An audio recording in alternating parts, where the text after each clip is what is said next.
नमस्कार जय जगन्नाथ। आमे आज चलू राम ठाकुर को दर्शन करी कहीं आज हूँ 22 जनवरी तो सबुआड़े आज जय श्री राम चलती तो आमे चलू आज राम ठाकुर को दर्शन करने को शीत होता बहुत जोरे किंतु थरी थरिक आम दी जन चलू ठाकुर को दर्शन करी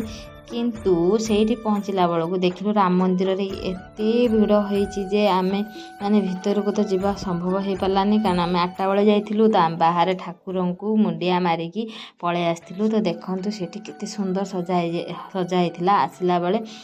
माने राम ठाकुरंकर माने मूर्ति भी देखिलु तो देखु केते सुंदर राम मंदिर सजाई।